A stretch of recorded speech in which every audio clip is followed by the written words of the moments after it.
আজকের ভিডিওতে আমরা ভাগ শিখব। ভাগ কীভাবে হয়। ধরো 25কে 3 দিয়ে ভাগ করলাম, 25কে 3 দিয়ে ভাগ করলাম, 3 আষ্টে 24, এটা ভাগশেষ, এটা হচ্ছে ভাগশেষ, ভাগশেষ হ্যাঁ, বা রিমাইন্ডার, রিমাইন্ডার, রিমাইন্ডার ভাগশেষ। তার মানে 25 ইজিক্যাল টু কি 3 into 8 plus 1। এটা হচ্ছে 25 হচ্ছে ফাংশন px ইজিক্যাল টু 3 হচ্ছে একটা ফ্যাক্টর ইন্টু 8 একটা ফাংশন, এটা হচ্ছে qx প্লাস রিমাইন্ডার হচ্ছে rx। px ইকুয়াল টু যেটাতে ভাগ করলাম factor into qx quotient, quotient rx। ঠিক আছে, এবার একটা আমরা বীজগণিতের ভাগ করি।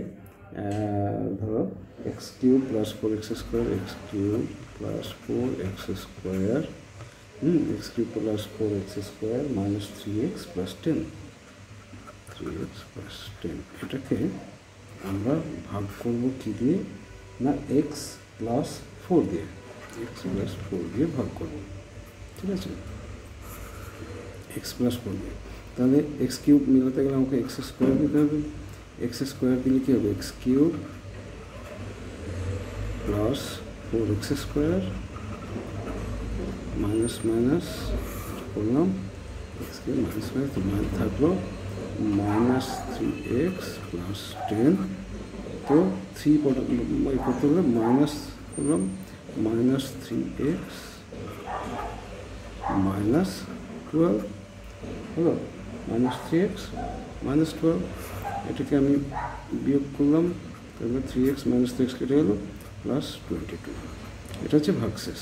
ঠিক আছে, তার মানে কী হলো না দিস ওয়ান, এটা যদি এটাকে যদি আমরা বলি px আর এটাকে যদি আমরা বলি qx, তাহলে px ইকুয়াল টু কি না দিস ইন্টু qx প্লাস 22। তাহলে px equal to px equal to x plus 4, x plus 4 into qx, qxটা কি এক্স স্কোয়ার মাইনাস 3 এখানে, আর এটা হচ্ছে রিমাইন্ডার, রিমাইন্ডার বা rx, rx প্লাস 22, এটা rx হলো।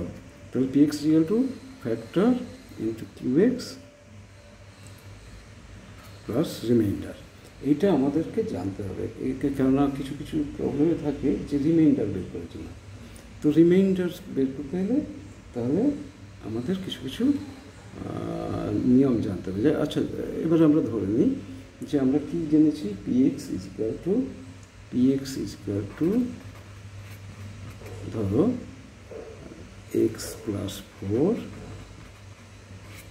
ইন্টু qx প্লাস rx হলো। এটা তো আমরা পেয়েছি এই এক্সাম্পল থেকে, আগের এক্সাম্পল থেকে এটা পেয়েছি। px equal to x plus 4 into qx plus rx হলো। তো এটা আমরা পেয়েছি। তো এটা আমরা ধরো যদি rx ইকুয়াল টু 0 হয়, যখন কেস 1-এ rx ইকুয়াল টু 0, তার মানে কি rx 0 মানে হচ্ছে ইকুয়েশনটা বিকামস, তাহলে কী হবে rx 0 হবে, কী হবে এটা কী হবে px equal to x plus 4 into qx হলো। তার মানে এখানে 0 রিমাইন্ডার হলো। তাহলে এটা হচ্ছে একটা কেস হলো। আর rx equal not equal to 0 হবে, তাহলে কী হবে এইগুলো আমরা জানবো। আমরা এইরকম ক্ষেত্রে কিছু কিছু অঙ্ক দেওয়া থাকে, যদি কিছু ধরো কোনো একটা জিনিস দিয়ে ভাগ করা, কোনো একটা pxকে আমি যদি x প্লাস a দিয়ে ভাগ করি, হ্যাঁ, তাহলে রিমাইন্ডার কী হবে? What is B R X? আর এক্স কত হবে? না ওই পিএক্সে আমি X plus A is equal to 0 বসাবো, X plus A is equal to 0 বসালাম, তাহলে এক্স ইজিক্যাল টু মাইনাসে বসাবো, এক্স পিএক্সে যদি এক্স ইজিক্যাল টু মাইনাসে বসাই, এটা যা ভ্যালু হবে সেটাই হবে রিমাইন্ডার। এর কিছু এক্সাম্পল করব, কিছু আমরা করব আজকে, সেটা তাহলে বুঝতে পারবো আমরা। দেখা যাক একটা এক্সাম্পল করি। ধরো X F X equal to X square X two, একটা এক্সাম্পল করি। এক্সাম্পল করছি যে F X is equal to x to the power 4 minus 3x square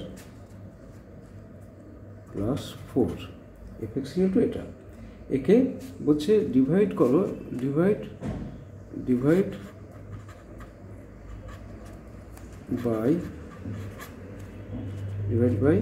by x minus 2। তাহলে আর এক্স কত হবে? বা রিমাইন্ডার কত হবে? রিমাইন্ডার কত ভাগশেষ থাকবে? তাহলে আমরা কি করব? আমরা আগে বলেছি এক্স মাইনাস 2 ইজিক্যাল টু 0 ধরবো, এক্স মাইনাস 2 ইজিক্যাল টু 0। তাহলে এক্স ইজিক্যাল টু কি? 2। এই এক্স ইজিক্যাল টু 2 ভ্যালুটা আমরা এফ এক্সে বসিয়ে দেবো, তাহলে আমি রিমাইন্ডার পেয়ে যাবো। এফ এক্স কত?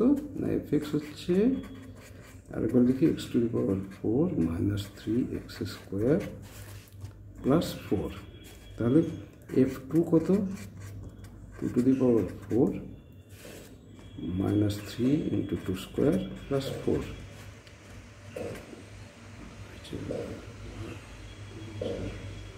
16 minus 12 plus 4 is equal to 8। তাহলে এক্ষেত্রে রিমাইন্ডার হবে 8। ঠিক আছে।